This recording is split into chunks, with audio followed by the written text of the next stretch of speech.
This is from Mac T from Minneapolis, Minnesota. And he wants to know, Cam, do you think you're the toughest member of Dipset? I don't. What you giggling about? I want to know the answer. Do I think I'm the toughest member in Dipset? Absolutely not. First of all, look, Dipset is not just rappers. It's a bunch of tough niggas in Dipset that y'all guys probably never seen on television or heard about on the internet, and they don't do social media, a bunch of shit. So the answer is no. But if we're talking about the group, the rappers, the people that you see, the answer is still no. The toughest nigga in Dipset is Freaky Zeke by far. It's not even close. It's not even it's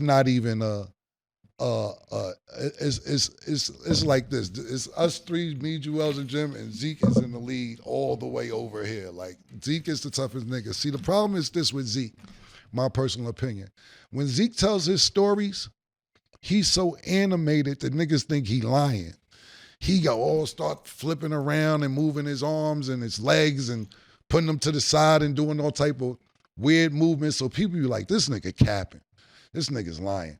Like, the shit he be telling you, it be true shit, but it just seemed fake because he's so animated when he tell his stories. Look, let's just take this in perspective. Matter of fact, let's go to a little bit of the video that I'm talking about when Zeke is telling a story. Nigga backs out on me. I'm like, oh shit. But my brother always taught me, if you in arm's reach of the gun, go for it, because y'all both at the same, you got a chance. You know what I'm saying? So when he did it, I grabbed his hand. The nigga started letting off. Boop, bop, boop, boop, bop, boop, bop, bop. Damn, I sound like a New York nigga for real. So the shit jammed. Or whatever it did, once it stopped, I spun the nigga around and I put the nigga in the full Nelson, because once the shots was going off, the two niggas was over there that was down there, pulled out the hammer, and the nigga right here pulls out the hammer. I said, I'm dead. But I had the nigga in the full Nelson, so now when these niggas is trying to shoot me, I'm aiming this nigga to all the hammers, you know what I'm saying? So I must have had the nigga so tight, the nigga swung his body to the side, and that's how my shit was open, and he hit me, boom, pow, you know what I'm saying? So now I'm down, so I guess his man came, and his man took the chain off my neck and threw it, and when he threw it, I reached out, and I grabbed the chain. Hell no. I swear to God. That's some Matrix shit going on, man. I swear to God, this whole conversation is facts, man. My grandmother come out the grave and died of a horrible death. Off for it. Now look, that story seems crazy because he looks like he's just making up anything. But that's actually a real story, and it's actually surveillance footage of that situation on the internet. Zeke really, they pulled out guns on him. They shot him 3 times. He actually had my chain on. They took my chain off his neck. He wrestled the gun out of one of these niggas' hands, took my chain back, and then they ran him over with a car after that. It's footage of this. If you go on the internet, on YouTube, it's actual surveillance footage of this whole shit.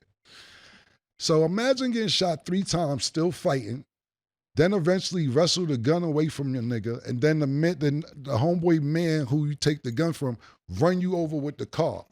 So you got a chain, the gun in your hand, everything. Then after they run you over with the car, they back up and run you over again, and then they back up and leave, and you just get up and walk away.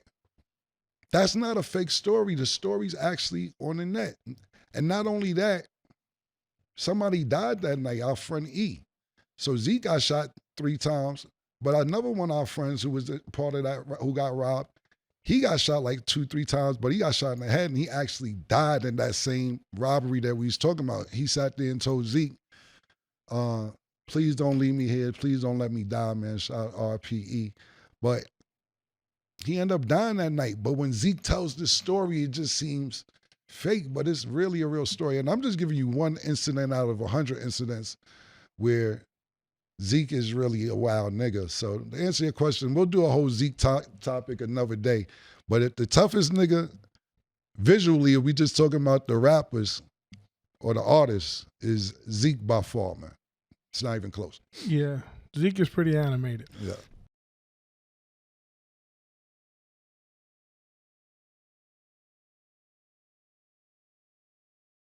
All right, so let me get this. Was gonna be kind of interesting right here, Killer. This is from Sucker Free Fred from Queens, New York, and he said, Cam, my wife, baby daddy is going through a hard time.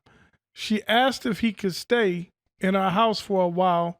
What should I do? You know what's crazy is that when you said Queens, out my periphery, I see Nick over there talking about, yeah. Yo, Nick, you heard the question? Kind of Queen shit y'all got going on. The nigga name is what? Sucker Free Fred. That's what he put on the. That's what he Well, put on the. Fred, your wife definitely think you a sucker to even ask you some dumbass shit like that. Her baby father is going through something. Could he come stay with y'all for a little while?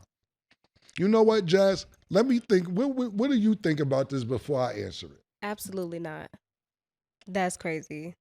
That's crazy for her to even ask it. Absolutely. What do you think she thinks about her nigga even ask her? Does she even have respect for her to ask the question? Yeah, the husband is a simp. Yeah. I actually talked about this on It Is What It Is. Nice niggas that you can even ask dumb shit like this to. Yo, Sucker Free Fred, you sound straight up like a sucker. No, it sounds stupid. I think your wife doesn't respect you. I think that for her to even ask you that, she know you a sucker. Right. And I think your name is Sucker Free Fred to try and force to let niggas know that you're not a sucker because you really are a sucker. The answer is, like what I would do in that situation, first of all, I wouldn't even take it seriously. I'd just ignore it. And if she would press the situation, I'd tell her, yeah, invite him over. And we'll go from there if a nigga show up. That's just how I would handle it. Because I wouldn't even believe that shit could be real. It had to be April Fool's in October. I don't care. If a chick asks me, can her ex-nigga come stay at my crib until he get his shit together? That's just a lack of respect for the husband.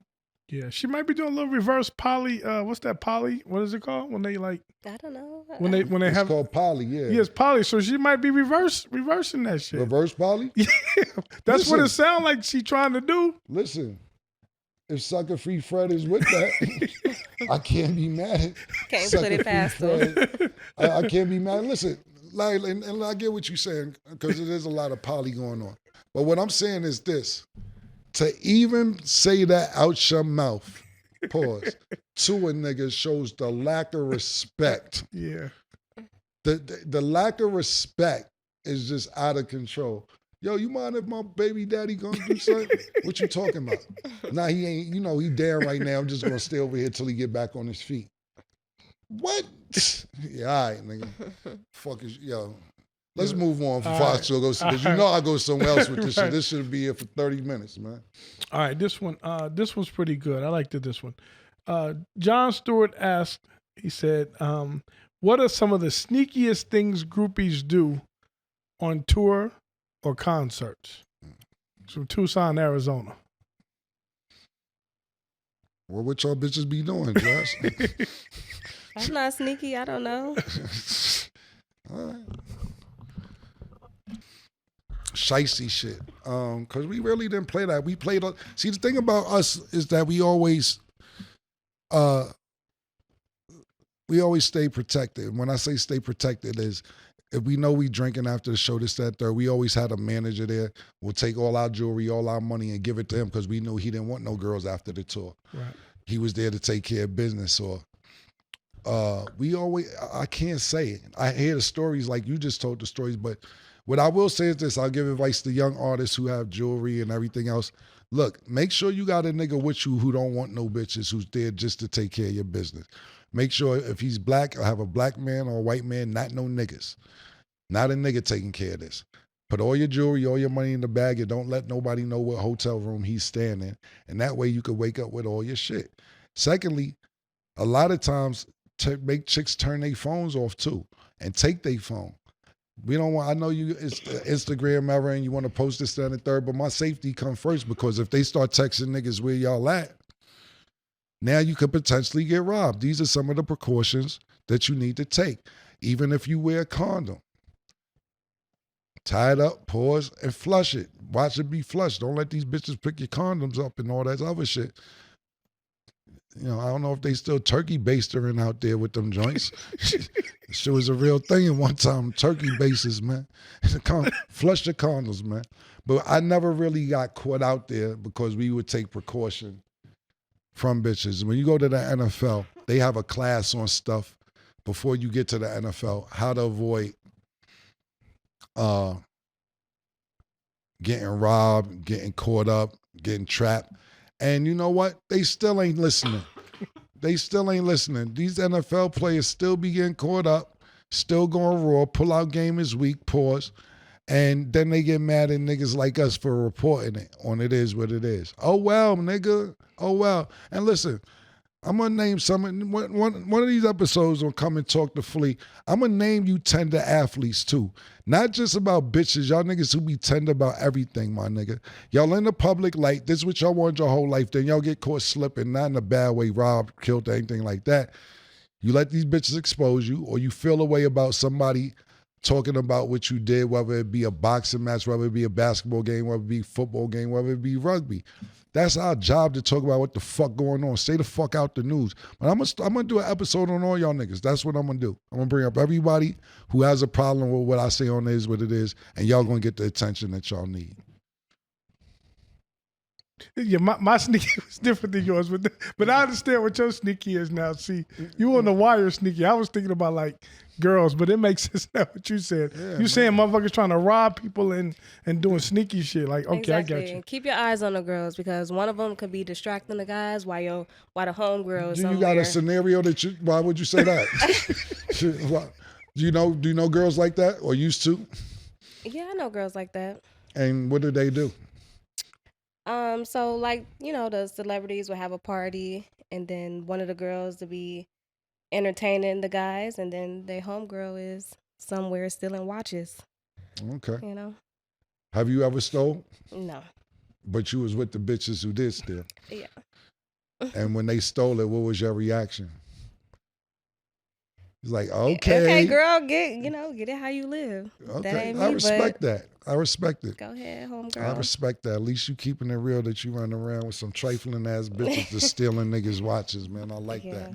We gonna go to break and we'll be right back.